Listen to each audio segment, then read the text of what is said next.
very close to an energetic gate which carries an astonishing energy of love and truth, which will no longer be denied on this planet.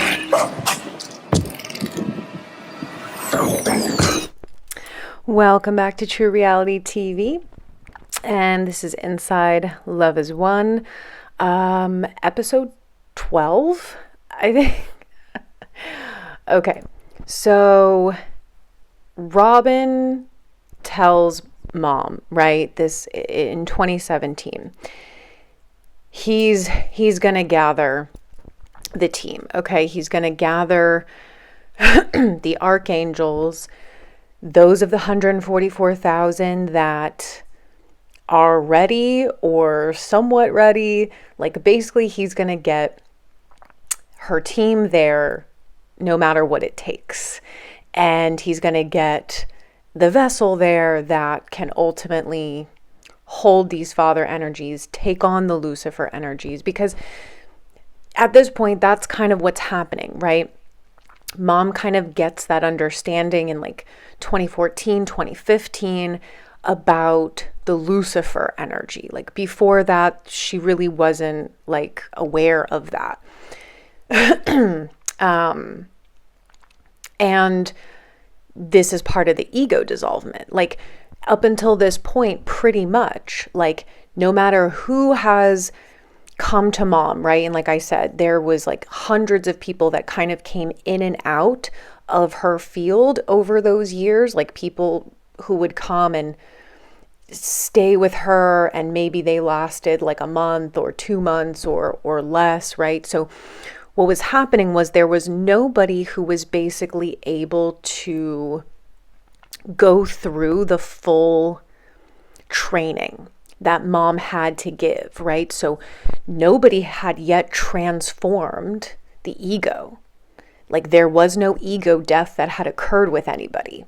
Then there was also no vessel that had really fully anchored in the father energies that she needed to be anchored here. There was no vessel who had cleared the Lucifer energy. So it was like her mission was not complete. Like, she completed. And this is the thing that the Galactics told mom many times, was like her original contract when she came down here. Now, again, things change, right? The Galactics and mom didn't know how this was going to go until we all got down here. This was kind of the Hail Mary of ascensions, if you will. Like, we had tried everything else, and this was the Hail Mary. So there really wasn't a plan other than like wing it, and just, it's got to be balls to the wall. It's got to be absolutely insane, because this is how insane this dimension is. This is the flip.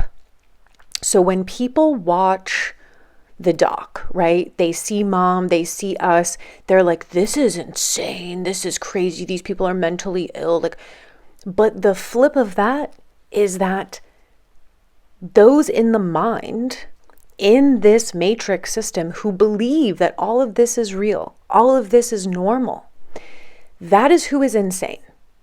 That is who is genuinely insane. And truth is stranger than fiction. I said this at the beginning. It always has been. It always will be.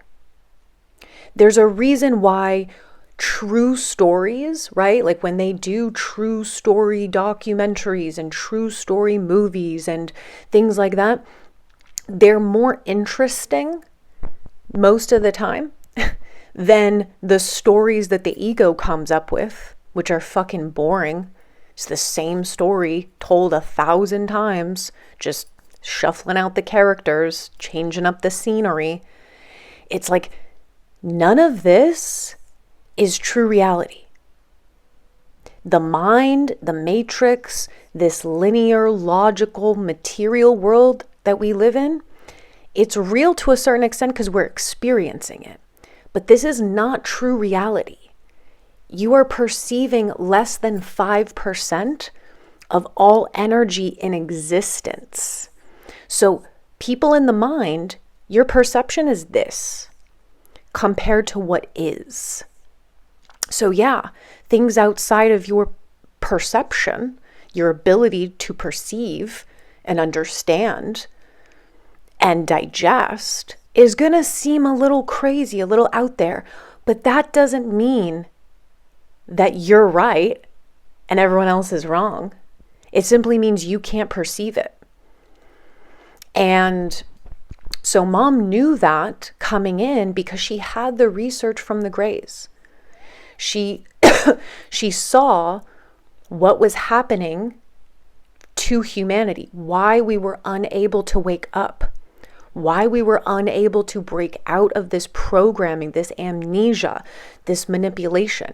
Now, of course, as she came down here, she started to greatly understand that it was a lot deeper than what we originally thought or anticipated. And also because the fact that they knew mom was coming in, they knew we were all coming in, so they upped the ante. So she did discover, like, oh shit, this is going way deeper. They've done a lot more at this point to mess up humanity. But it doesn't change the fact that she was very aware of how the ego was functioning. And so when she came into this incarnation, she knew this is gonna be wild. This has got to be so out of pocket to like break the spell of the ego mind, which wants everything to be known, everything to be normal, everything to make sense. And the ascension will not make sense to you in the mind. It won't. So if you're trying to perceive the ascension, evolution, creation from here, you will never get it. You will never ever get it, and you won't ascend. You won't evolve. So mom knew this was going to be crazy. And, you know, there's something she wrote many, many years ago, which is so accurate to kind of just sum mom's journey up.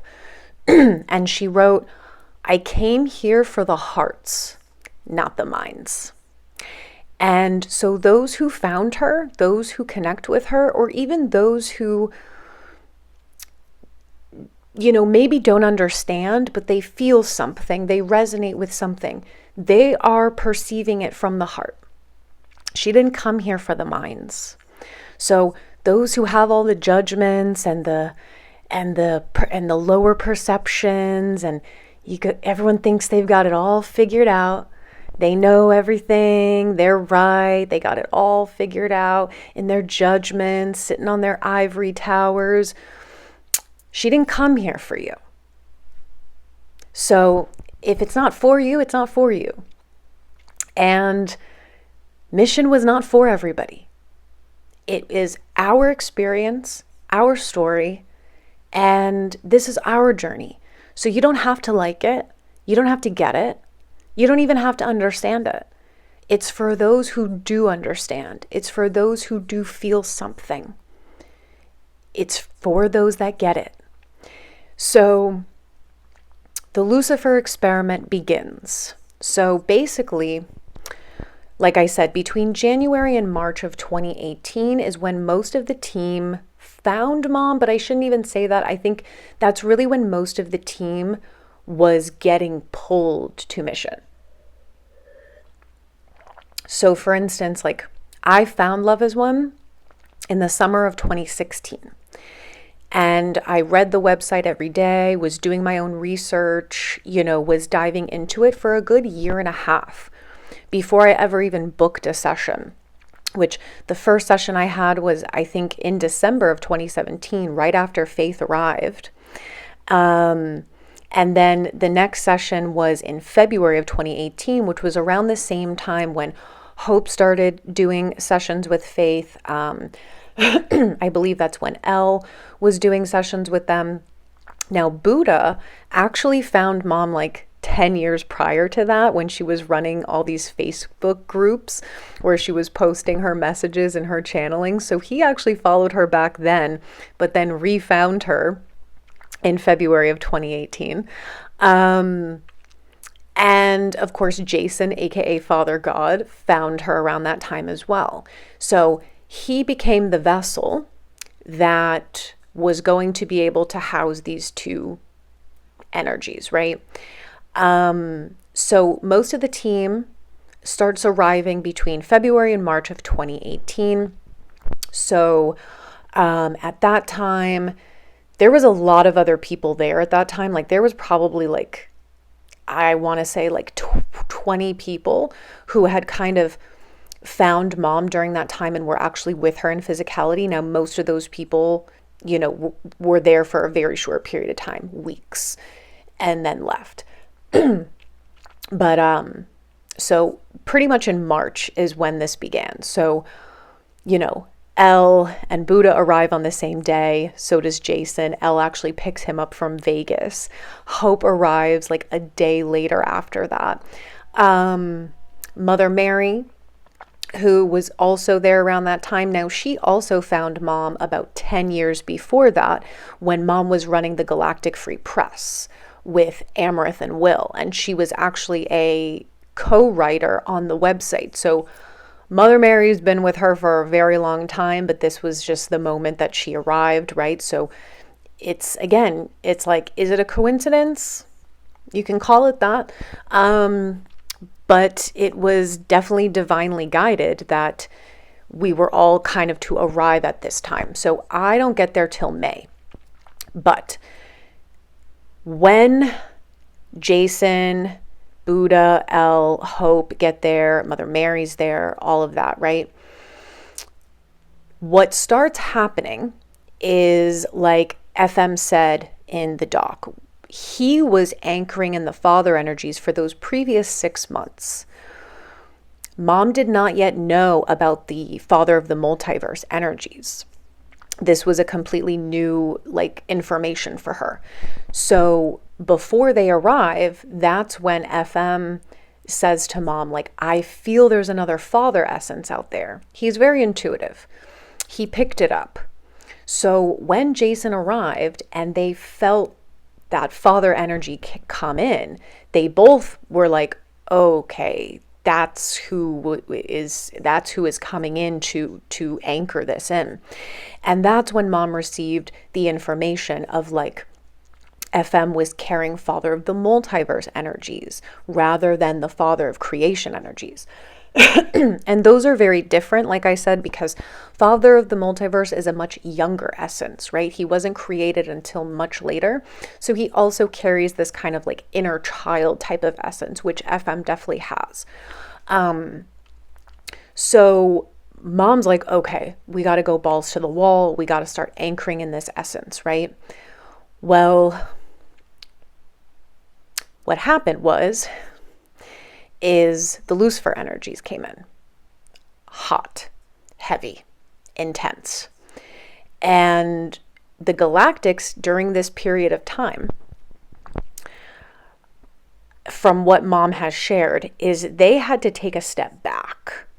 So when we talk about mom's field, this goes back to a little bit of the Blavatsky time, right? Because at that time was when mom was kind of first anchoring in this idea of bringing the etheric into the physical, right? She had Saint Germain, she had Elmoria, she had Katumi in her field as etheric beings. So she was pulling them in from the etheric into the physical realm. That's essentially what she did with her galactic A-team. Okay, so they were present in what we would call her field of energy, where she could see them physically, and they were there in the field and could observe everything that was going on. During this time, they had to take a step back, and they actually could not be in the field.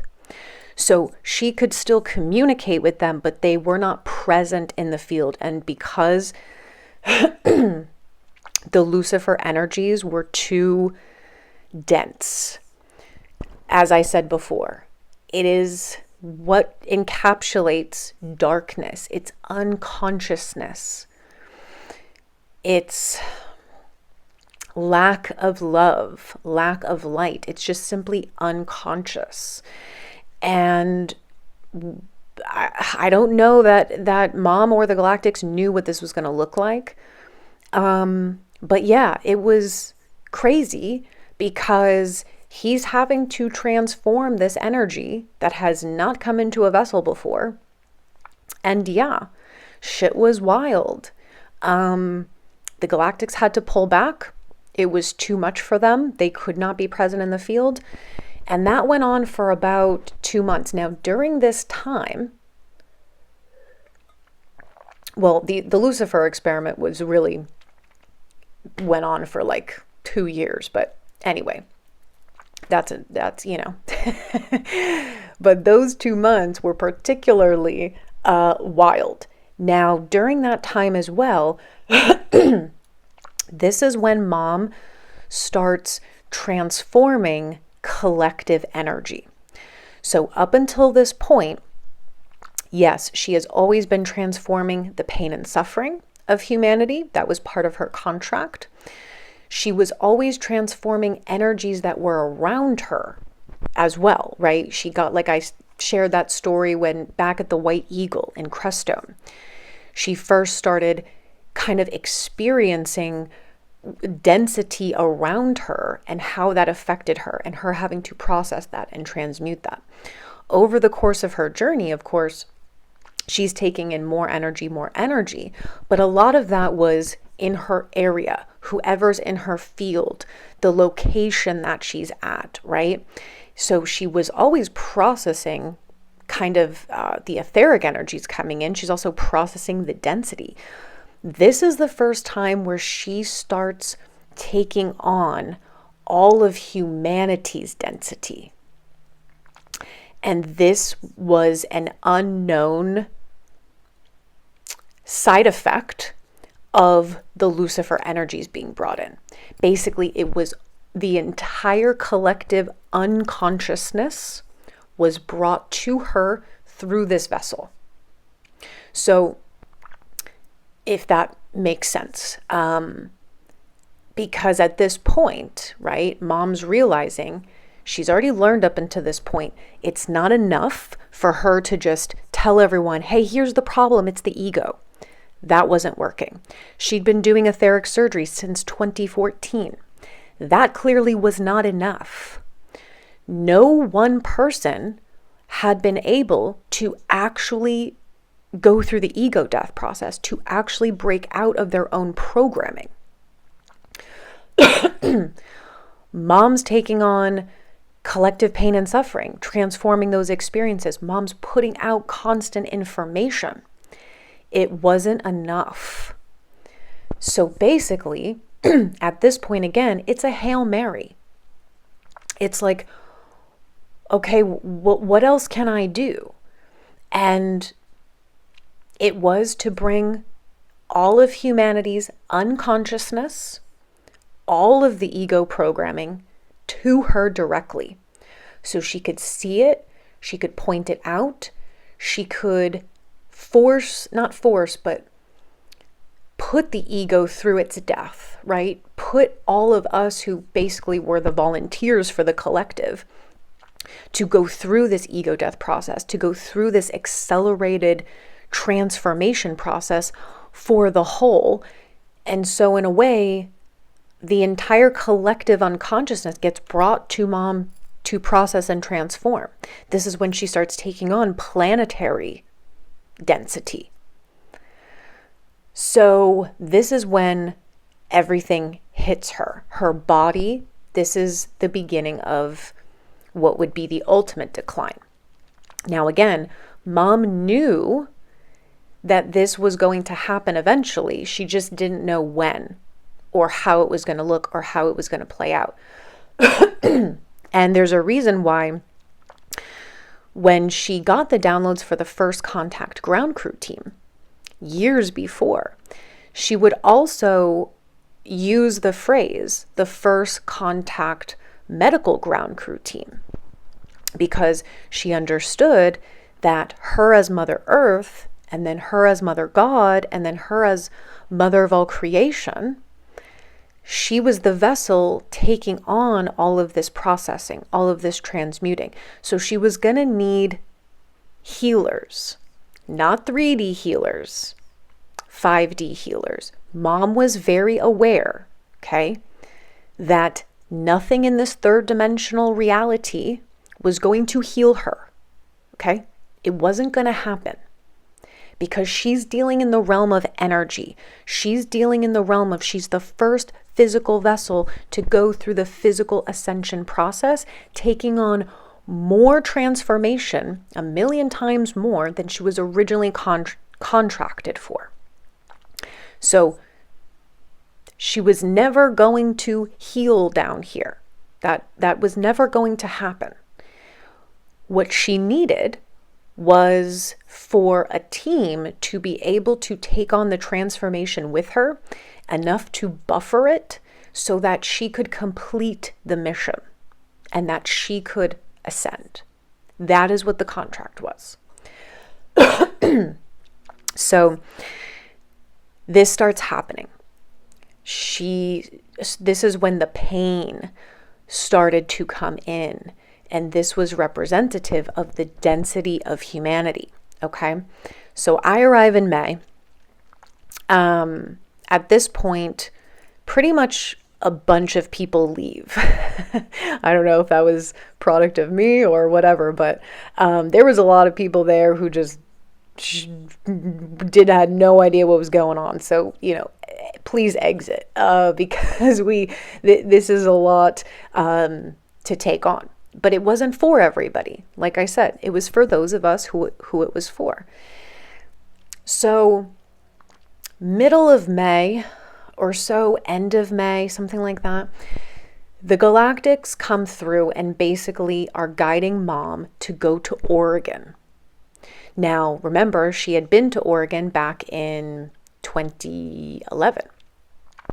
Now, we never know again necessarily why Mom is called to these certain places, but she follows galactic guidance, okay? And the thing about Mom and mission that you have to understand is Mom would say, right, when we're talking about how the ego energy attacks love, the ego unconsciously always tries to sabotage love, okay? So this is where we get kind of the Agent Smith effect. If you've seen The Matrix, then you get the reference. It's people who are unconscious in the mind. They have to understand the mind is a program. Guess who runs that program? The cabal. You've heard of MK Ultra. You've heard of the frequencies that they put out. Most people are aware of some of the lower technology that they use to manipulate things like HARP. There's other things like black cube technology, etc. We don't have to get into all of that. But what I'm saying is, when you're in the mind, it is a programming. You are not having your own thoughts. You are not experiencing your own emotions. You are not making your own decisions. The programming is. So this is where we get the Agent Smith effect. People unconsciously police the matrix, okay, to keep everyone in it. And this is an unconscious thing, but this is what happens. So Mom would explain, she's in the present moment of now. Remember, she's not operating in the programming. So when the Galactics give her a guidance or say, this is what you need to do, this is what needs to happen, it's going to make no sense. 0 sense to the mind.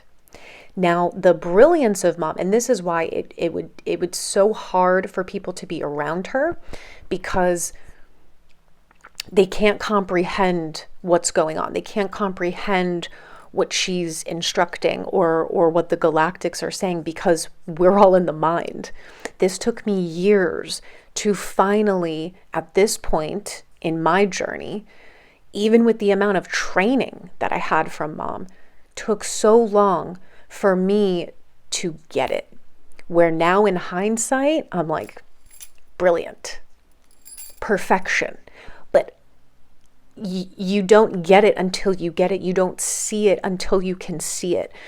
All we knew at that time was, we have a soul mission. All of us felt the call. Okay? It can't be explained. There's no logical reasoning that's going to make sense to you. It was a soul calling, and that was it. So mom would say she was always ahead of the energies, meaning the lower energies, because the lower energies work in linear time. The galactics do not. Mom did not.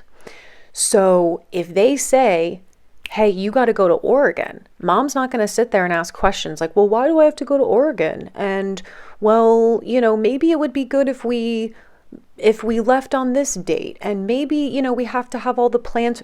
That was not the process. It was, as soon as that came through, okay, you've got 24 hours. Because the ego operates on linear time. So if you give the ego too much time to kind of figure out what's going on, it sabotages. This was something we learned greatly on mission. I witnessed with my own eyes. I have experienced it myself. I understand what mom was saying. The present moment of now transcends linear time. So when there was a directive in the moment, it was now, not tomorrow, not a week from now, not let's sit and talk about it and plan it out and think it. It was act. So we had 24 hours to get her set up to go to Oregon, okay? We've got the Lulu experiment, the Lulu energies, as we called it, was in full force. So it's a lot to manage. So mom, FM, Jason, aka father, and Hope go set off to Oregon. The rest of us are there at the house in Mount Shasta, awaiting kind of what we need to do next. So Lulu, in pure Lulu form, is just acting out, being the representation of the unconscious ego. And this is in Medford, Oregon, that they're staying at a hotel, end up going up to Snake River in Oregon. That was the ultimate destination, but obviously it was a long trip. So they leave him in Medford. Mom's like, the galactics are saying, leave him. The Lulu energy is too out of control. He's got to transform it. He's got to get a hold of it. So they go up to Snake River. Now, I believe it was about 9 days later, he makes it up to Snake River. And this is kind of part of the story of the Jason Father God thing, is like, I saw so many moments when he was in, where he was embodying these father energies. There was such clear moments of it because he could do shit you just couldn't explain, which I'll get to more stories of that later. And then, of course, there were moments where it was Lucifer. And this was also a training for the team to learn how to discern those energies.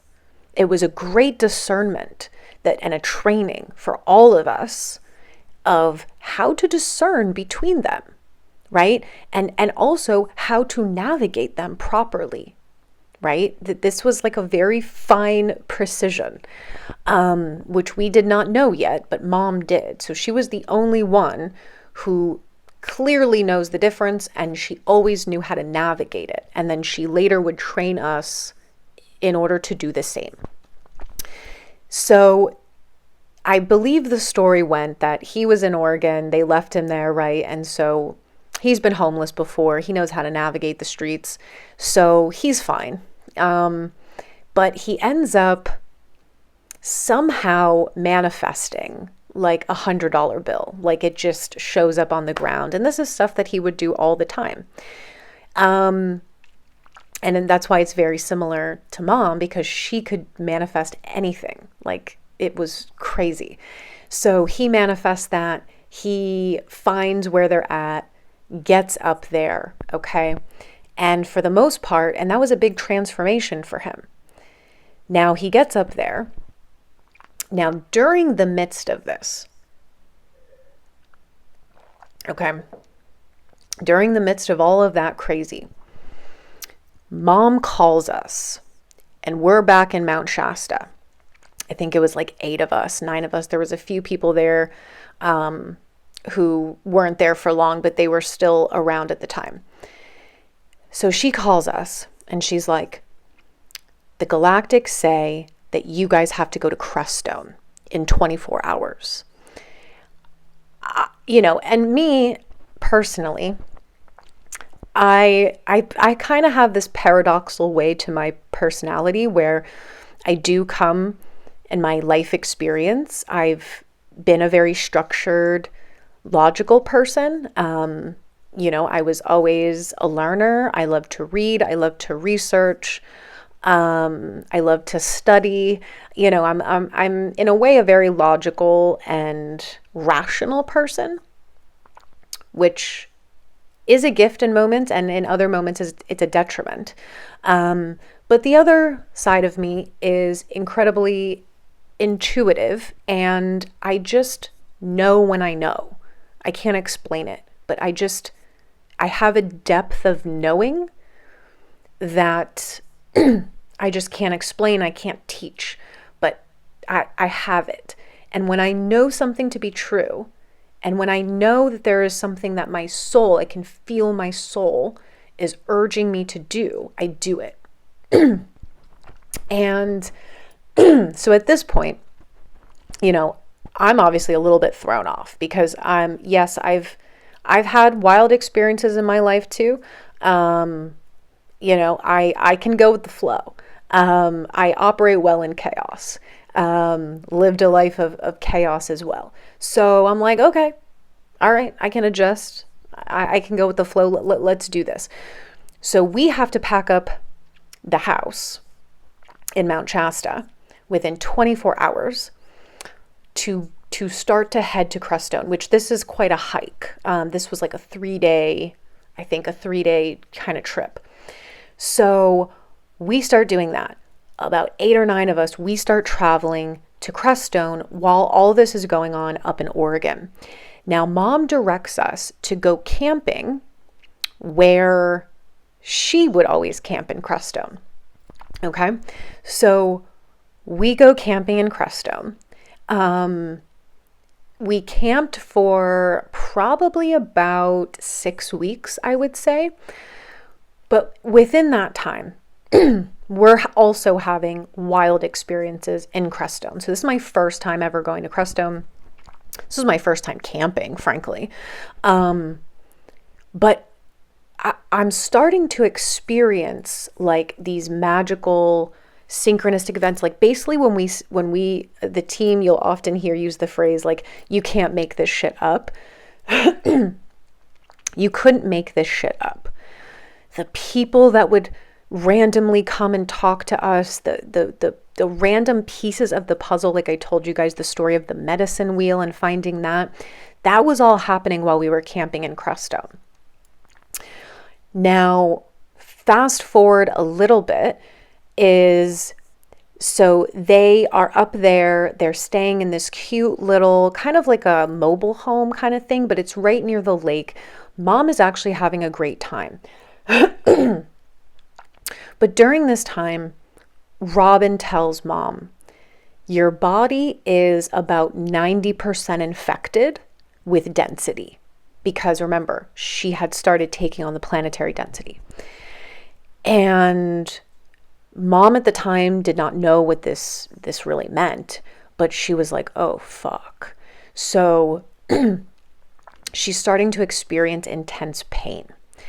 Eating was already a hard thing for her. This had been going on since back when she was with Amrith and Will. Okay, so for everybody that's all up in arms about her being anorexic, this and that, if you've never had the experience of transforming energy, you won't get it. When you are processing a ton of energy, it is very hard to eat. It's not about wanting to be skinny or look a certain way. It's that you can't. It's also that as we get more sensitive to food, certain foods are not going to agree with the body anymore, okay? Processed foods especially, although we can transmute it, and we do, but certain foods might not agree with your body at certain times. This is going to be part of the ascension process. Back when she was with Amrith and Will, she said Amrith, one of the last things he said to her was, I'm concerned that about you and food, because it was so hard for mom to eat. So many foods just didn't agree with her. And he was like, I'm the most worried about you being able to eat. So this was already a thing. It was getting, though, more challenging, but she was still eating fairly well. But she's starting to experience a lot of that physical pain as she's processing this density. So at one point, mom's like, I'm feeling really cramped in this little trailer, because there's 4 of them. And, we got FM and Jason, Father God, going at it about who knows what, that they had a tough relationship for a long time. And the next day, and you guys saw this in the doc, the next day, I think it was their landlord or someone they had met that said, hey, I've got this pretty much an abandoned house up on the river. It needs work. It's been abandoned. But if you guys want to take on that project, you could stay there. So boom, they move into this house. It's a beautiful house. It has been abandoned. So they were starting to clear the land, right? Like kind of take care of the outside because it looked very abandoned. There were some cherry trees there that they were pruning. They were trying to, improve this place that they were just offered to stay at. So at this point, mom had directed us to find Jim. Okay. Jim was a guy in Crestone that mom knew and was friendly with. And he owned this house, beautiful house in Dabaka called the Starry House. It was a beautiful house. It's off grid. It has a huge tree running through the middle of the house. It's all basically built eco-friendly. It's a beautiful home. And mom had spent time there and spent time, as friends with Jim. So she's like, find Jim. So we're on this whole hunt to find Jim. We do find him. And we're asking him basically if there's anywhere in Crestone that we could stay. Because remember, we've been camping for like 6 weeks. He sets us up with, he owned this home in Moffat, which is right outside Crestone, which what would become Mission House, which is what you guys see in the doc. That house, it was crazy. These 2 growers were living in it. It was a fucking disaster. Anyway, so we move in there around 4th of July and we are cleaning this place up. It is horrible. So we're cleaning this place up. We're painting it. We're doing all this stuff, right? Now, Buddha gets called to go to Oregon he was with us in Crestone. So he goes up to Oregon to be with them. And again, we never know why these things are happening, but later on we realize why they did happen. Buddha needed to be there because the house was going to get burned down. We didn't know that yet. So remember, we just got into this house around 4th of July. Okay. We're still in the midst of like renovating this place. It is not even close to being livable. Buddha goes up there. Erin, who you see in the doc, so what happened was she's contacting mom or one of them, probably FM, and wants to come up there to be with them. Now, Erin's a special soul. Love her, but she does do unconscious shit. And so mom basically says, well, if you want to come be with us, you can find me. I'm not going to like tell you where I am. You can find me if it's divinely guided. So we still don't know to this day whether FM gave her the address or she literally just found them in Snake River. I don't know. She finds them. It's the 7/7 portal, so July 7th. And she goes out to her car and says She was guided to burn some sage. Well, she tossed the sage outside of the car, or to put it out or whatever, and the entire brush sets on fire. Remember, this whole place is like abandoned. So it's dry brush. This is the middle of July. So the fire starts, and it starts spreading towards the house. So at this point, Buddha, FM, Jason run outside. They're trying to hose it down. And for a moment, it looked like it wasn't going to hit the house. It was actually doing like a circle around. But then what happened is the fire got to the barn area, which was where the water supply was, and that blew up. So then there's no more water. That's when the fire starts spreading towards the house. They get Mom and Hope out of the house. They get into the car. The guys are doing whatever they can to salvage what's inside the house, all of their stuff. Mom and Hope get into the car. They're driving up through the flames, trying to get out of this neighborhood. They see Aaron on the side of the road, pull over. They're like, get in. What are you doing? And that's when Mom was like, you did it. You started the fire. She saw it. Aaron admits it. They send her back down to the house. She's like, you got to tell them that that's what happened. Like, you got to go take accountability. So it was crazy. So the house burns down. And again, this is an example of, again, no shade to Aaron. It's like we've all done unconscious stuff, because this is what happens. The ego will literally come in and it will hijack you as an Agent Smith to sabotage anything that love is doing. Specifically, anything that Mom is doing, all egos will try to sabotage her. I've seen it a million times. This is the shit you can't make up. So then they call us from Oregon that they've got to leave and they're going to come to Crestone. So now we've got like 24 hours to get this house like somewhat normal looking, like somewhat livable.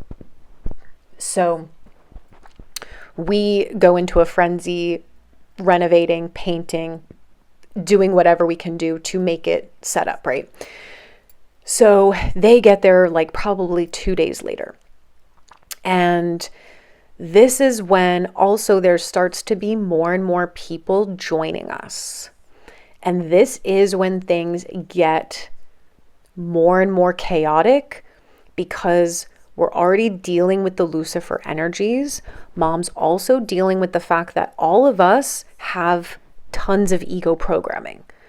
And to have this many people in her field with ego, we got Lulu going on. She's having to process all of this. And she's also having to train us of like, you have to transform this. This is how you transform the ego. Like we needed to be in the present moment of now, in the higher frequencies with her, in order to assist in any of this energy. Otherwise, we're just going to get hijacked by it. And that's what would happen. So many people would get hijacked by the energy, and they weren't able to stay in the heart. They weren't able to discern. They were unprepared for the immensity of both the Lulu energy and the immensity of Mom's pure source energy. To balance both of those energies in her field is, I can't describe it. You have to really, really be a master. And those that stuck with it on this mission are masters. You may think we're crazy. You may think we're insane and we're just a bunch of losers. But everyone on this team is masters, and I will give them all that credit because we lived it. So at this point, there's a lot of people there. I don't even remember. Maybe like 15 people. There's so much more to these stories, but for digestion's sake and for this to be digestible, I'm going to go through the main ones. So this is around when, so July, August this is the time where, again, Mom's taking on planetary density. We're dealing with the Lulu energies. Her pain is increasing. she starts doing the release of the 7 seals. Now, you guys have definitely heard of the 7 seals from Revelation. It's somewhat like that. The 7 seals, the 7 bowls, and the 7 trumpets. So mom did say from all her research in the Bible, what was most accurate was Revelations and Corinthians. So it's not like the plagues, you know, like they talk about in Revelations. This is more was the 7 seals, I would say, of consciousness, the protocols of the unfoldment of the event, right? What Revelations is describing is the event. It's the ascension and kind of the signs and the things that would be observable and happening on the planet. Although a lot of it is very allegorical, it is accurate in the sense that there was going to be the signs of the times, that we are coming to the point where a lot of people think it's the apocalypse. It's not. It is the apocalypse of the mind, I guess. As mom would say, the true Armageddon is between the mind and the heart. So the 7 seals, the 7 bowls, and the 7 trumpets were seals of consciousness. We could say they're codes, protocols, signs, right? So she's starting to release the 7 seals, the 7 bowls, and the 7 trumpets, and this is physically displaying through her body. And it was so much energy at that time. So she spends months doing this. It's total chaos. There's too many things to share to even get to that. But that's an important piece of that time period. Now we get later down into like October time, October, November. Basically because mom's in a lot of pain at this point. We're dealing with a lot here. The galactics are like, you know, because mom was always able to be in high states of joy. Okay. So previous to like 2018, right? Even though mom was experiencing a lot of physical things energetically, she was very damaged. She did not have a lot of support ever. She was always experiencing people either treating her unkindly, taking from her, taking advantage of her, kicking her out, stealing from her, etc. Right? That's why she brought the red dragon in 2016. But for the most part, she was, you know, not using it a lot, right? And she was always in high states of joy, no matter what was going on. She was always in that heaven consciousness. But once the Lucifer experiment started, and once she started taking on planetary density, you know, she's taking on really the emotions of humanity, their dysregulation, their dysfunction, their density, you know, and density is anything you haven't released. Her joy became a big issue because for her, that's how she was always balancing out the energies on the mission, you know, between what she was processing and what she was taking on, right? But in order to hold the source energy on the planet, she has to balance that out with joy, right? Because otherwise it's just all pain and suffering. And she was always really good at maintaining that joy, no matter what was going on. Like I've, you know, shared some of her stories where in the midst of like this kind of horrible situation, she finds a way to look at the higher and a miracle occurs, a synchronistic event occurs, and she's like, okay, it's fine. It's all going to be great. And this was how she maintained that balance. It was getting harder and harder to maintain that balance, almost impossible, actually. So the galactics say, why don't we, you need to have some joy to balance all of this out. This is becoming dire. And so they tell mom that she needs to go on a trip to Disney World, because of course Disney World is like, you know, joy and childlike wonder. And because what was also happening is basically starting at the end of 2017, Mom couldn't go out in public anymore, really. Before that, she was still going out, to places, meeting people, doing physical ceremonies, all that jazz. But because of what she started taking on, anytime she would go out in public, all the energy would come to her and she would immediately feel sick. And this, we tried it many times throughout the beginning or in the middle of 2018, and they just said no more. And so she was basically like confined to whatever house she was in for those remaining years, because whenever she would go out, it would just be more detrimental to her. So we're like, okay, I don't know how this is going to work, right? Like Disney World, that's a lot of people. But, we got to try something. So, when we had people that had been following Mom for years, loved her, fully supported her, and a few beings came together and said, we will, pay for your trip to Disney. We want you to go have some joy and to, try to find some relief from all of this. So she was like super grateful to those beings. And so we end up traveling from Colorado down to Florida. And it's me, Hope, Buddha, Mom, and Jason.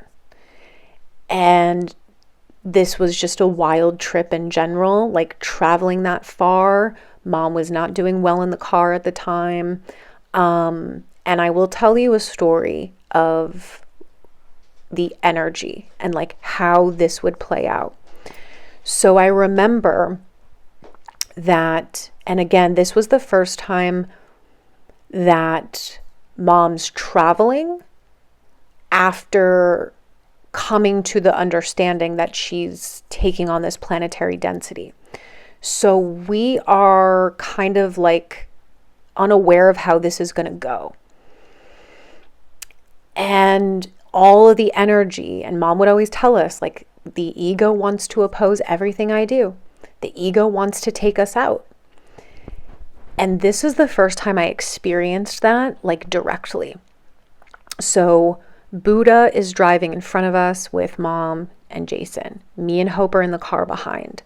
We're driving down the mountains in Colorado.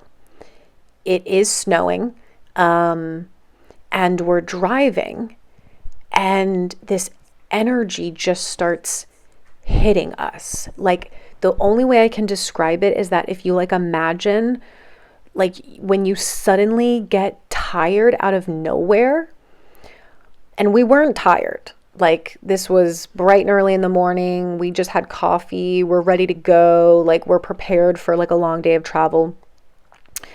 And this energy starts hitting us in the car. I'm driving. And I'm looking and I'm like, what is going on? Like, it was like palpable. There was a palpable energy hitting us. And I look over at Hope, and she's literally like eyes closed, just like almost like fading back. And I'm like, what the fuck is going on? It starts hitting me. And I'm like fading, almost like it's like you can't even control it. Like you were just being like put to sleep, like anesthesia. And so I'm fighting this, obviously, because I'm driving down a mountain. At one point, it kind of overtakes me, and I'm like eyes closed. And all of a sudden, I feel the angels shake me. I wake up, and I'm in the other lane, like, and a car is coming head on this mountain. I veer over. I'm like, holy shit. Hope kind of snaps out of it. She's like, what the fuck, dude? And then a little bit down the mountain, we end up stopping at a gas station. We get out of the car, and Buddha's like, did you guys just feel that? And we were like, dude, what was that? And these are things that we started to experience with Mom over the course of those 3 years. I've never had that experience otherwise. I can't even describe it. And this was happening throughout all of mission. And it's never happened to me since. So I know that it was the energies. So anyways, we have a lot of strange experiences along the way. As we get to Florida, and Florida becomes a really big chapter on this mission. But so we will we will get to the the road trip to Florida and what happened when we arrived. Thank you guys for listening and for watching, and I'll see you on the next episode.